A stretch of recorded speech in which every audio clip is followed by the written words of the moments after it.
लखनऊ के Charbagh railway station का एक वीडियो आपने भी देखा होगा, जिसमें कि स्टेशन पर सो रहे लोगों पर ठंडा पानी डालकर उन्हें जगा दिया जाता है। अब यहाँ पर सफाई कर्मचारियों के द्वारा ये दलील दी जाती है कि वहाँ पर सफाई करनी थी और इसीलिए ठंडी में कंबल ओढ़कर सो रहे लोगों पर इस तरीके से पानी डाला गया और वहां से भगा दिया गया। हालांकि वो अलग बात है कि वीडियो के वायरल हो जाने के बाद रेलवे प्रशासन ने सफाई कंपनी के खिलाफ कार्रवाई की है और तकरीबन 10,000 के करीब जुर्माना लगा दिया।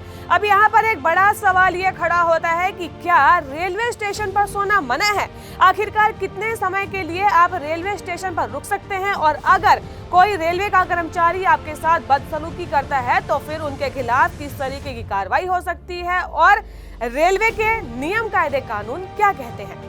रेलवे स्टेशन पर यात्री ट्रेनों के इंतजार में कई घंटे तक बैठे रहते हैं। कई बार ऐसे हालात भी हो जाते हैं कि यात्री प्लेटफॉर्म पर चादर बिछाकर सो जाते हैं और अगले दिन ट्रेन पकड़ते हैं। ऐसे में ट्रेन से सफर करने के दौरान आपको कुछ नियम और कायदों के बारे में जानकारी होनी ही चाहिए।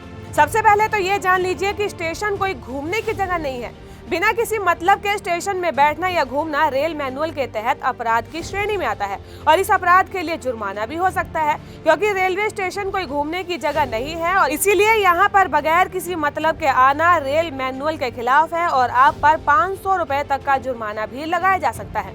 स्टेशन पर यात्रियों के लिए होती है वेटिंग रूम की सुविधा। हर रेलवे स्टेशन पर वेटिंग रूम की सुविधा होती है ताकि ट्रेन के लेट होने पर यात्री वेटिंग रूम में आराम कर सके। अगर आप ट्रेन के आने से पहले भी रेलवे स्टेशन पहुंचते हैं तो भी वेटिंग रूम का इस्तेमाल कर सकते हैं और ये एकदम मुफ्त होता है, आपसे पैसे नहीं लिए जाते हैं। हालांकि वेटिंग रूम का इस्तेमाल करने के लिए यात्रियों के पास ट्रेन रिजर्वेशन का टिकट मौजूद होना जरूरी है। बिना रेलवे रिजर्वेशन के टिकट के वेटिंग रूम का इस्तेमाल करना आपको भारी पड़ सकता है और ऐसे में अगर आप यहाँ सोते हैं तो ये गलत नहीं है और ना ही आपको कोई वहाँ से भगा सकता है। रिटायरिंग रूम की भी होती है सुविधा।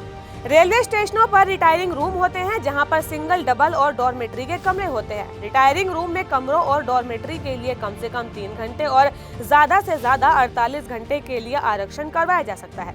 रूम बुक करने पर आपको 100 रुपए से लेकर 700 रुपए तक भुगतान करने पड़ सकते हैं। अब ये जान लीजिए कि रिटायरिंग रूम बुक करने का तरीका क्या है। किसी रेलवे स्टेशन पर रिटायरिंग रूम नॉन एसी और एसी भी होते हैं और इन रूम में महंगे होटल जैसी सुविधाएं मौजूद होती है। रेलवे रिटायरिंग रूम IRCTC के द्वारा संचालित किया जाता है।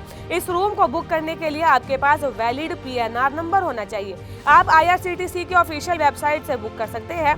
सिर्फ ऑनलाइन ही नहीं बल्कि काउंटर टिकट पर जाकर भी आप रिटायरिंग रूम को बुक कर सकते हैं। इसके लिए आपको अपना टिकट दिखाना होगा और बड़ी बात तो यह है कि आप इसे कैंसिल भी कर सकते हैं। अब देखिए, स्टेशन पर अगर आपको रुकना पड़े तो रेलवे प्रशासन आपको किस तरीके की सुविधाएं देता है ये तो आपने जान लिया, लेकिन अब ये भी जान लीजिए कि अगर रेलवे का कोई कर्मचारी आपके साथ बदसलूकी करता है तो फिर वहां पर आपके लिए नियम कायदे कानून क्या कहते हैं। रेलवे सुरक्षा बल RPF के हेल्पलाइन नंबर 182 पर कॉल करके शिकायत की जा सकती है।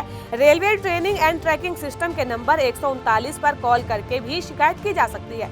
ट्रेन में मौजूद गार्ड के पास जाकर भी शिकायत दर्ज करवाई जा सकती है और गार्ड के पास शिकायत रजिस्टर होता है। ट्रेन में मौजूद RPF या GRP से भी शिकायत की जा सकती है।